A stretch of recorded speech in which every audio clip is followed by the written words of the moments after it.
창세기 28장 10절부터 22절까지 우리 함께 교독하겠습니다.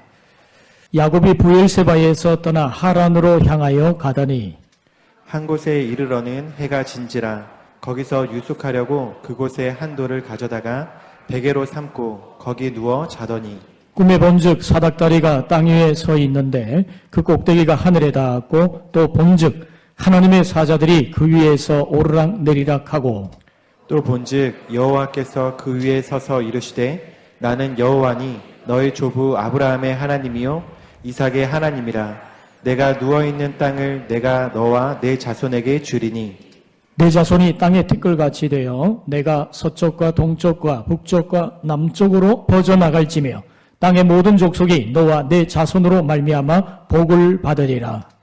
내가 너와 함께 있어 내가 어디로 가든지 너를 지키며 너를 이끌어 이 땅으로 돌아오게 할지라 내가 내게 허락한 것을 다 이루기까지 너를 떠나지 아니하리라 하신지라. 야곱이 잠이 깨어 이르되 여호와께서 과연 여기 계시거늘 내가 알지 못하였도다.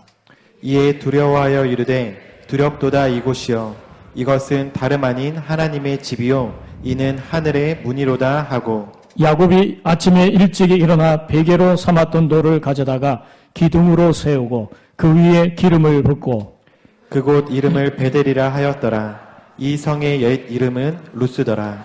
야곱이 서운하여 이르되 하나님이 나와 함께 계셔서 내가 가는 이 길에서 나를 지키시고 먹을 떡과 입을 옷을 주시어 내가 평안히 아버지 집으로 돌아가게 하시오면 여호와께서 나의 하나님이 되실 것이요 같이 봅니다. 내가 기둥으로 세운 이 돌이 하나님의 집이 될 것이요 하나님께서 내게 주신 모든 것에서 10분의 1을 내가 반드시 하나님께 드리겠나이다 하였더라.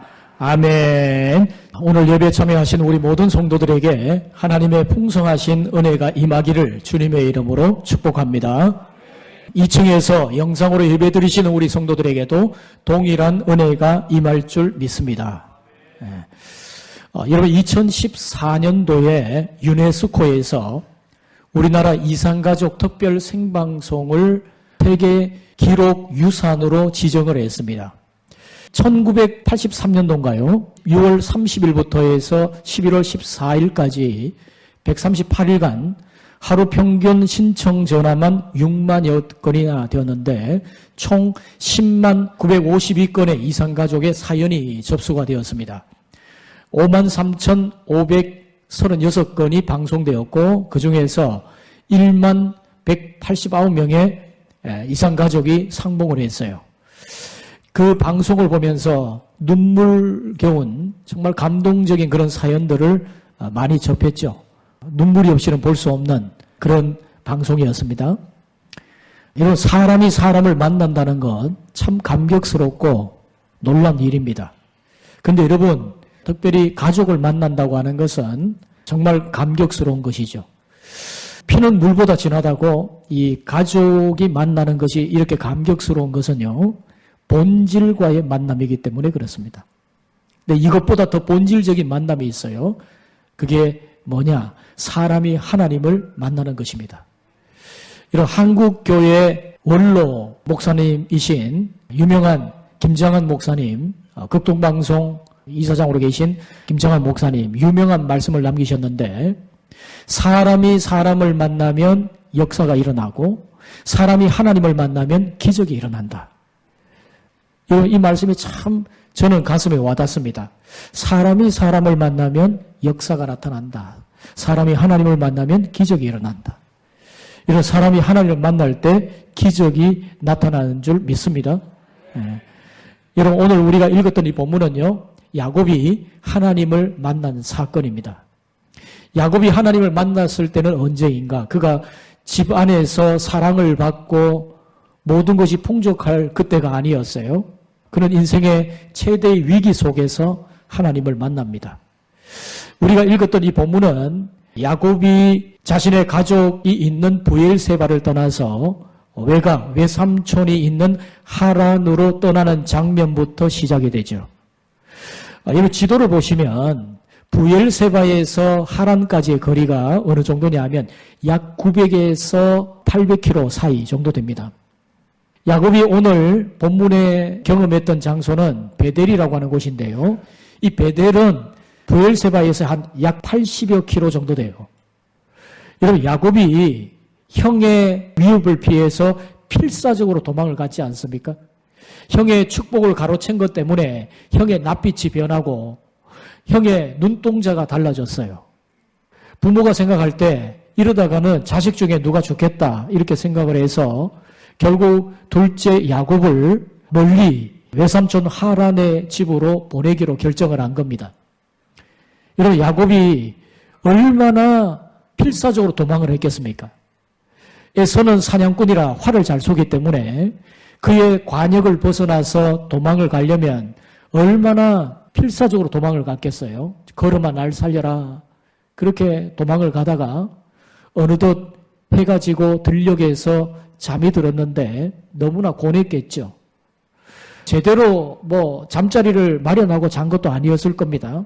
돌 하나 베개 삼아서 겉옷을 이불 삼아 그렇게 잠이 들었는데 야곱의 이 지금 심정은 어땠습니까? 두려움과 외로움과 깊은 좌절감에 이 복잡한 여러 신경들이 서로 얽혀 있죠. 여러분, 인생을 살다 보면 광야에 혼자 있는 것처럼 막막하고 두렵고 사는 것이 고단할 때가 있습니다. 그것이 내 죄 때문에 닥친 것이라고 하면은 그때는 더 힘들어요.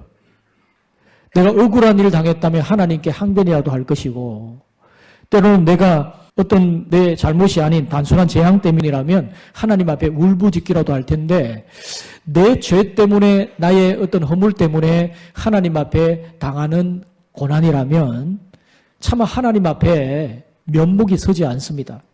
뭐라고 하나님 앞에 기도를 해야 되나? 그때 하나님은 더 두렵고 멀게 느껴져서 깊은 좌절감에 가슴 아리만 할 뿐이죠.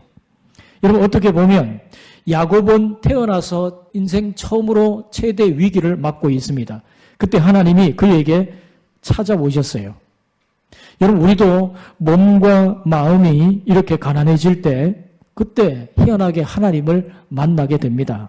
우리의 인생도 때로는 돈을 잃고 명예 잃고 건강 잃고 직장 잃고 주변에 믿었던 사람들이 떠나가고 아무도 내게 남은 것이 없을 그때에 하나님 한 분만 내게 남아있다는 것을 그때 알게 돼요.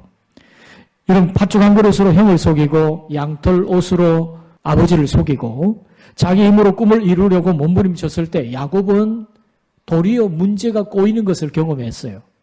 근데 이제 아무것도 할 수 없는 절대 무능의 상태, 아무도 곁에 남아있지 않는 절대 외로움의 상태에 있는 그 순간에 그는 지쳐 쓰러져 잠이 들었습니다. 그때 하나님이 역사해 주셨어요. 여러분, 우리도 마찬가지예요.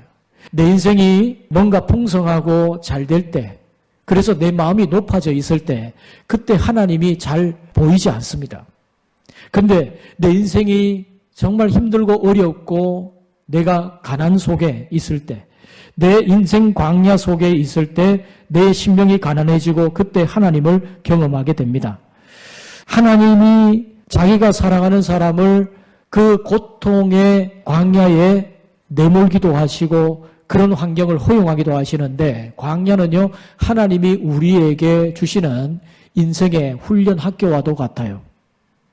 여러분, 우리가 인생의 광야를 경험하게 될 때 그때 내 자아가 부서지고 겸손하게 되는 그런 순간입니다. 여러분, 겸손이라고 하는 것은요 축복을 담는 그릇과 같은 것이라 하나님이 때때로 우리를 인생의 광야로 내모셔서 내 인생 속에 그런 축복의 그릇을 담을 수 있는 겸손한 인생으로 나를 빚어가십니다. 하나님이 그러한 인생의 고통스러운 광야로 나를 몰아가실 때에 우리는 너무나 힘들고 어렵지만 그곳에서 하나님을 새롭게 만나게 되죠.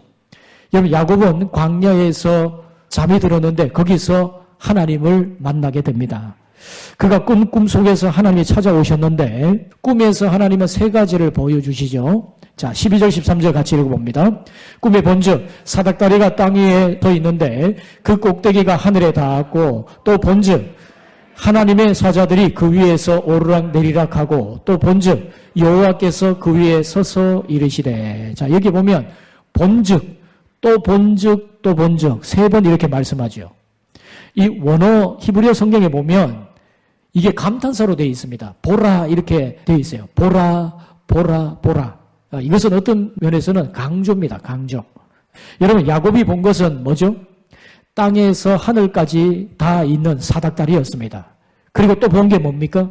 그 사닥다리 위를 천사가 오르락 내리락 하고 있는 것을 보죠. 그리고 또 본 것은 뭡니까? 그 위에 서서 말씀하시는 하나님을 본 겁니다. 여러분 이 모든 것이 분명하게 보여주는 한 가지는 여호와께서 야곱에게 찾아오셨다는 것입니다. 야곱이 그간 저질렀던 그 일과 그의 자업자득으로 처한 상황을 볼 때에 하나님이 그에게 찾아오신다는 것은 놀란 은혜예요. 그러니까 야곱이 봤던 그 사닥다리는요, 은혜의 사닥다리입니다. 도무지 자격 없는 그 야곱에게 베풀어 주신 하나님의 은혜였습니다. 여러분, 야곱은요, 하나님의 축복의 사닥다리가 계속 그의 인생 속에 있었음에도 불구하고 그는 볼 수가 없었어요. 그런데 야곱이 이 어려운 위기의 순간에서 그 사닥다리를 보게 된 겁니다. 근데 왜 이전에 그의 인생 속에 사닥다리가 있었는데 왜 보지 못했을까요? 야곱에게는요, 자아가 너무 강했어요. 자아가 너무 강했어요. 가시나무새라고 하는 하덕규 집사님이 쓴 노래가 있는데 그 노래는 원래 유행가가 아니라 자신의 신앙의 고백을 노래한 것입니다. 내 속에 내가 너무 많아서 당신의 쉴 곳이 없네. 그 가사인데 야곱의 인생이 그러했어요. 그동안 하나님이 곁에 없었던 것도 아니고 그의 인생 속에 사닥다리가 없었던 것은 아니었지만 그의 자아가 너무 강해서 그동안 그 하나님을 볼 수 없었던 것입니다. 그런데 이제 그가 도망자 신세가 되고 모든 것을 잃게 되었을 때 비로소 하늘을 보게 된 것입니다. 여러분 우리도 그렇습니다. 죽음이 다가오고 때로는 인생의 경제적인 부도가 나고 믿었던 사람이 배신을 하고 부부관계 위기가 오고 자식이 내게 사고를 쳐서 어려운 그런 일을 만날 때 이런 엄청난 시련에 부딪혀서 인생의 난장판이 된 뒤에야 우리는 그제서야 눈을 떠서 내 옆에 계신 하나님을 보게 됩니다. 여러분 한국인이 좋아하는 찬송가 중에 찬송가 338장 네 줄을 가까이 하게 함은 이라는 찬송가가 있어요. 이 찬송가는 세라 애덤스라고 하는 여인이 쓴 찬송시입니다. 이 여인은 원래 이제 배우였는데 폐결핵으로 배우 생활을 그만두고 윌리엄 폭스 목사님을 도와서 찬송가 편집을 하고 있었습니다. 이 여인이 찬송시를 쓰면서 목사님을 도와 찬송가를 쓰는데 하루는 이 여인이 창세기를 묵상하는 중에 오늘 우리가 읽었던 이 본문에 야곱이 돌베개를 베고 잠자던 이 장면을 보는 순간 자신의 고통스러웠던 인생의 모습과 겹쳐지는 것을 느끼게 돼요. 그의 인생이 어릴 때 어머니가 폐병으로 먼저 돌아가시고 배우 생활을 하는 가운데 갈등이라든지 또 여러 건강의 어려움으로 병아리를 앓던 자신의 모습에 그 어려운 모습이 떠올라졌습니다.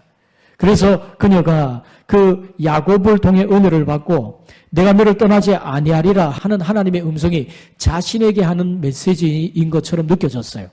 그래서 그가 2절에서 이런 가사를 쓰죠. 내 고생하던 것 옛 야곱이 돌베개 베고잠 같습니다. 내 주를 가까이 하게 함은 주께로 더 나아가기 원합니다. 그런 가사를 써요. 여러분 이 설교를 듣고 계신 분들 가운데 이 세라 애담스처럼 혹은 돌베개를 베고 자던 야곱처럼 여러분이 인생에 외롭고 힘든 시간을 지나고 있는 분이 계시다면 여러분 잘 오셨습니다. 하나님이 오늘 이 말씀을 통해 여러분에게 하실 말씀이 있으십니다.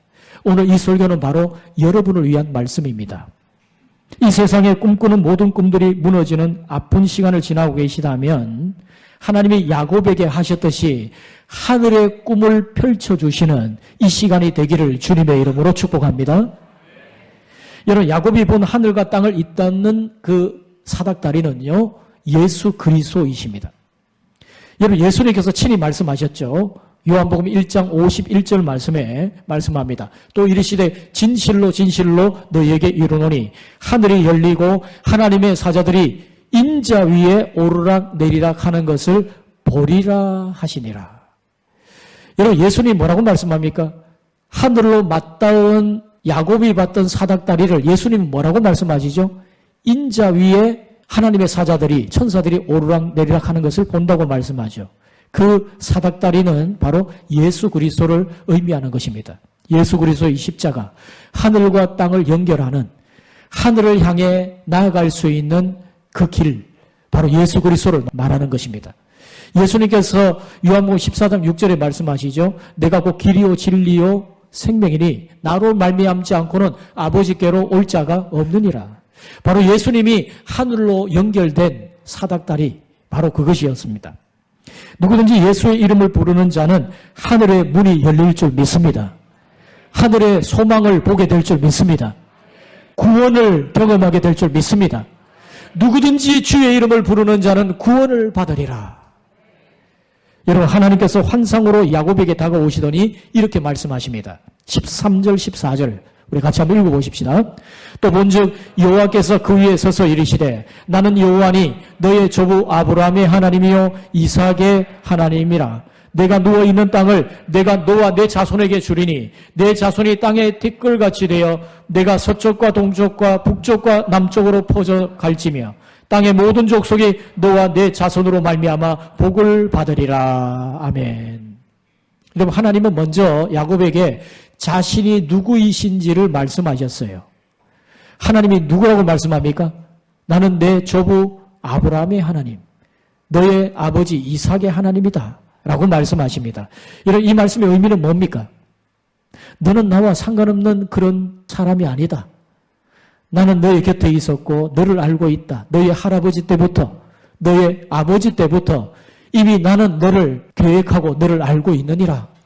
내가 너의 조부와 너의 아버지 아브람과 이삭에게 언약을 맺고 그 언약의 축복을 그대로 그들에게 부어주었듯이 나도 너에게 동일한 은혜를 베풀어 줄 것이다. 그렇게 말씀하는 겁니다. 우리가 몰라서 그렇지 태초부터 하나님은 우리를 알고 계셨어요. 여러분 믿으십니까? 하나님이 우리를 당신의 손바닥에 새기셨다고 말씀하십니다. 여러분, 하나님이 우리를 알고 계셨어요. 야곱의 이 조부 아브람과 아버지 이삭을 언급하신 것은 그 언약을 맺었던 조부와 부친처럼 그 언약의 다음 세대인 너에게도 동일하게 이 언약이 유효하다는 것을 주님 말씀하시는 겁니다. 이 야곱은 충격을 받았어요. 이제까지 그는 말로만 듣던 부모님의 하나님을 여기서 만나게 됩니다. 여러분, 이곳에 계신 분들 가운데 어떤 분은 자신의 하나님으로 하나님을 만나지 못한 분이 있어요. 내 아내의 하나님, 내 부모님의 하나님, 내 친구의 하나님으로 하나님을 알고 계신 분이 있을 수 있습니다. 여러분, 여러분의 하나님으로 만나셔야 됩니다. 여러분의 하나님으로 만나셔야 돼요. 여러분, 하나님이 또 말씀하십니다. 내가 누워있는 땅을 내가 너와 내 자손에게 주겠다. 여러분, 이 말씀이 없었다면 야곱은 그냥 노숙자 아닙니까? 그런데 하나님이 네가 자고 있는 그 땅이 바로 내 것이다 이렇게 말씀하시는 거예요. 더 이상 그는 노숙자가 아닙니다. 여러분, 이건 놀라운 것이죠. 그 다음에 자손의 축복을 주겠다고 말씀합니다. 그리고 그 자손을 통하여서 많은 사람이 복을 받게 하겠다고 말씀하십니다. 여러분, 이것은 하나님이 아브라함에게 약속하셨던 세 가지 축복이에요. 씨와 땅과 복의 축복입니다. 세 가지 축복이에요. 그대로 이 야곱에게 말씀하고 계시죠. 여기서 중요한 것은 하나님이 야곱에게 하시는 말씀은 모두가 다 미래지향적입니다. 한번 보십시오. 야곱이 잠들기 전까지는 그의 생각은 온통 과거의 생각에 사로잡혀 있었어요.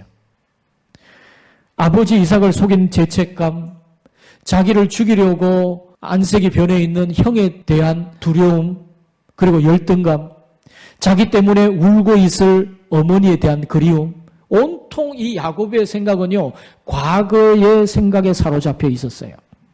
전부 과거의 아픔들이 계속해서 야곱의 마음에 맴돌고 있었죠. 여러분, 이게 땅의 사람의 특징입니다. 항상 과거지향적이죠. 항상 상처가 많고요. 항상 과거의 역사를 늘 되씹으면서 살아갑니다. 우리 중에 혹시 그런 분 없습니까? 과거의 상처를 계속 되씹으면서 살고 계신 분 없습니까? 여러분, 근데 놀라운 사실은요, 하나님이 야곱에게 환상을 통해서, 말씀을 통해서 하고 계시는 이 말씀 속에 더 이상 과거에 대한 언급은 없어요. 그저 미래의 소망을 보여주고 계실 뿐입니다. 하늘의 사람은요, 미래지향적이어야 돼요. 너무나 많은 사람들이 야곱처럼 과거의 상처로 인해서 현재가 고통스럽습니다. 그래서 하나님은 말씀하시죠. 고린도후서 5장 17절에 그런즉 누구든지 그리스도 안에 있으면 새로운 피조물이라 이전 것은 지나갔으니 보라 새 것이 되었도다. 여러분, 이전 것은 없다가 아니죠. 이전 것은 지나갔다. 주님은 우리에게 늘 새 것을 열어줄 것이라고 말씀합니다. 과거가 아무리 고통스러웠다 할지라도 하나님이 이제 그것을 다 덮으시고 여러분의 시선을 축복의 미래를 향해서 열고 계시다는 것입니다. 여러분, 하나님을 만난 다음부터 우리의 인생은 더 이상 과거가 아닌 미래의 약속에 의해 이끌림을 받게 될 것입니다. 여러분, 오늘 이 자리, 이 시간이 여러분이 과거의 상처로부터 자유케 되어지는 시간이 되기를 주님의 이름으로 축복합니다. 여러분, 하나님께서 계속해서 말씀하세요. 15절에 내가 너와 함께 있어 내가 어디로 가든지 너를 지키며 너를 이끌어 이 땅으로 돌아오게 할지라. 내가 내게 허락한 것을 다 이루기까지 너를 떠나지 아니하리라 하신지라. 여러분, 지금 야곱이 두려워하고 있는 것은 두 가지예요. 먼저는 형이 두렵습니다. 자기를 죽일지 모른다는 두려움이 있죠. 근데 하나님 말씀해요.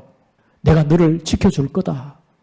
그리고 야곱의 또 다른 두려움이 뭡니까?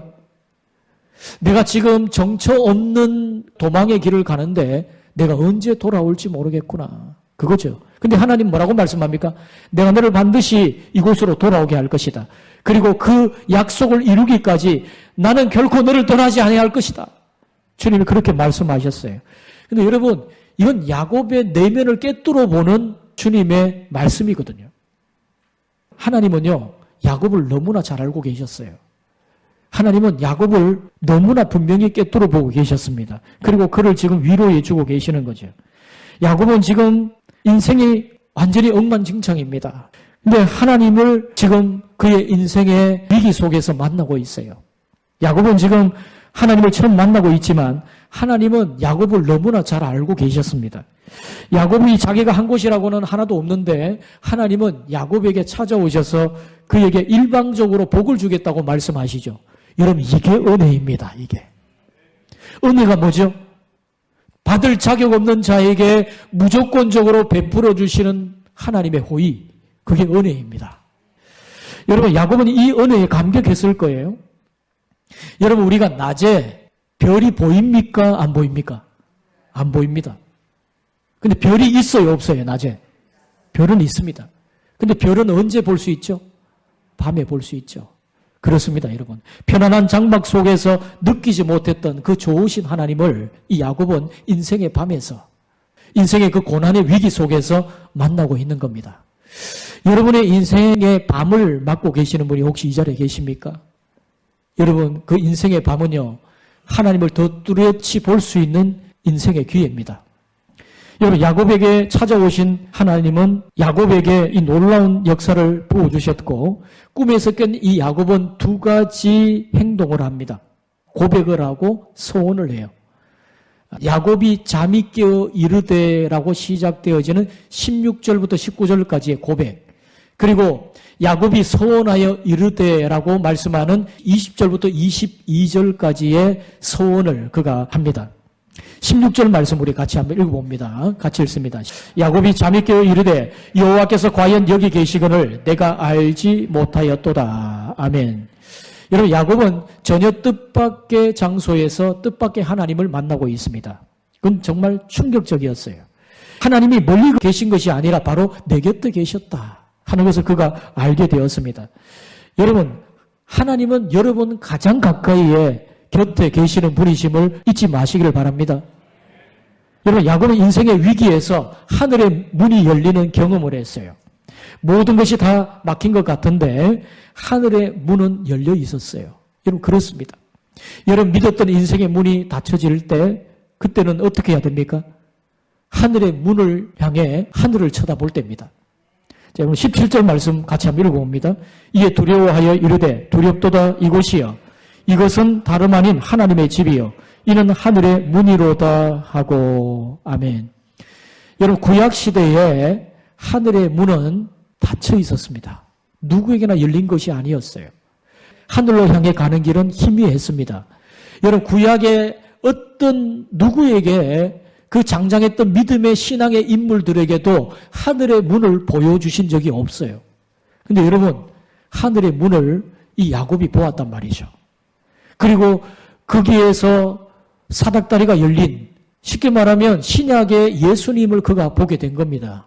여러분, 구약의 어떤 인물도 이런 축복을 받은 사람이 없습니다. 참 놀라운 은혜죠. 죄 많은 도망자 야곱이 처음으로 본 것, 하늘과 땅이 연결된 사닥다리, 예수 그리스도. 이건 정말 놀라운 광경이었어요. 하늘과 땅을 연결하는 이 사닥다리. 여러분, 17절에 야곱이 두려웠다는 말을 연거푸 2번이나 합니다. 하나님을 하나님으로 제대로 경험한 사람은요, 거룩한 두려움에 휩싸이게 돼요. 경외감에 사로잡히게 됩니다. 야곱처럼 우리도 인생의 위기 가운데서 하늘의 문이 열리는 것을 경험할 때가 많습니다. 여러분, 내가 믿었던, 의지했던 그런 인생의 문들이 닫힐 때 위로 하늘을 보시기를 바랍니다. 하늘께서 하늘의 소망의 문을 열어주실 줄 믿습니다. 여러분, 야곱이 이 감격에 겨워서 하나님을 체험한 그 자리를 기념하기로 하죠. 그래서 18절 19절에 그가 이렇게 행동을 합니다. 야곱이 아침에 일찍 일어나 베개로 삼았던 돌을 가져다가 기둥으로 세우고 그 위에 기름을 붓고 그곳 이름을 벳엘이라 하였더라. 이 성의 옛 이름은 루스더라.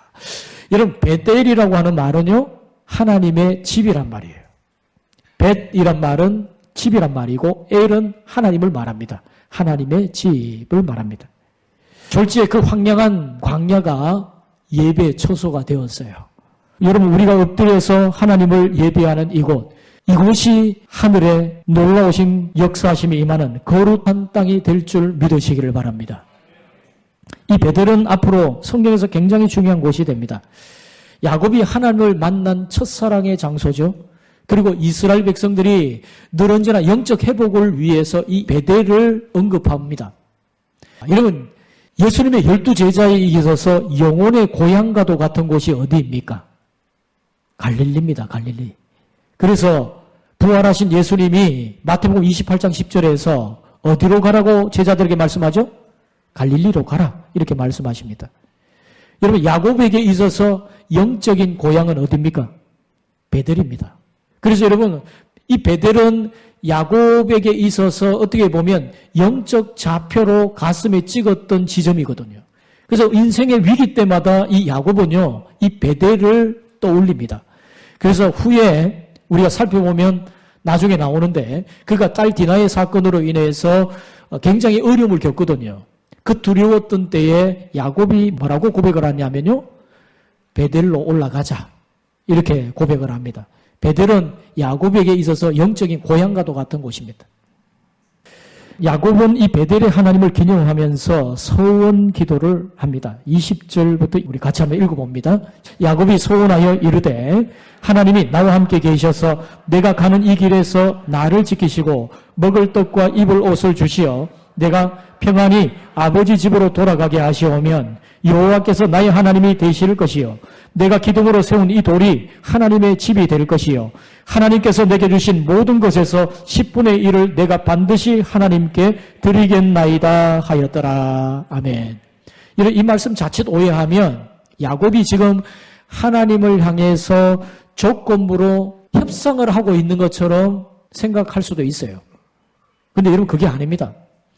종종 많은 사람들이 하나님을 향해서 협상을 하려고 하는 사람이 있어요. 하나님, 요거 해주시면 내가 이거 하겠습니다.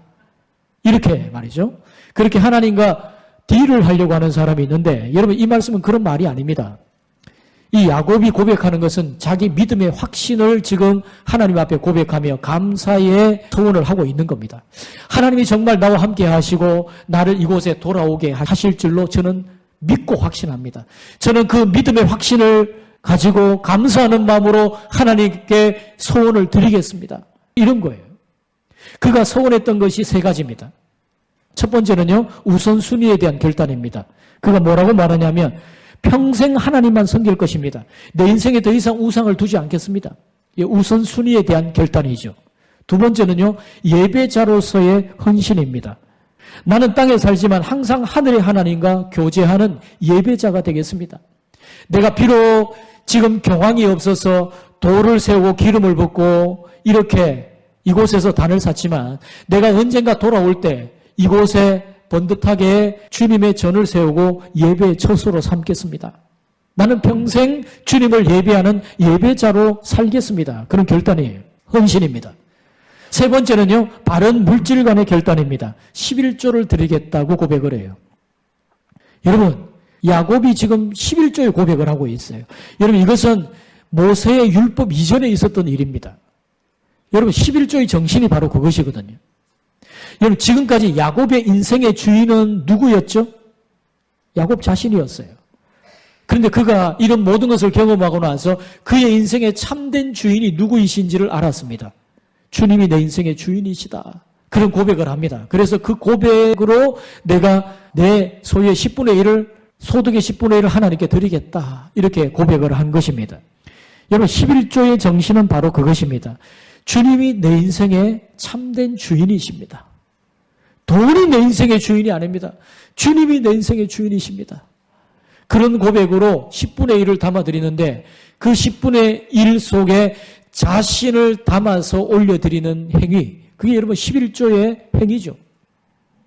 여러분, 이 베델은 앞으로 구약 성경에서 예루살렘 다음으로 자주 언급되는 장소입니다.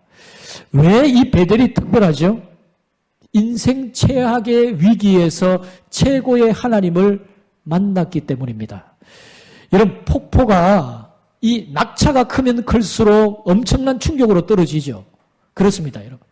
내 인생이 더 인생의 깊은 고난의 수렁에 있을 때, 내가 정말 가난하고 병들고 힘든 그 최악의 순간에, 내 인생의 모든 소망의 불이 꺼진 그 순간에, 그게 바로 우리의 베델이 되는 순간이에요.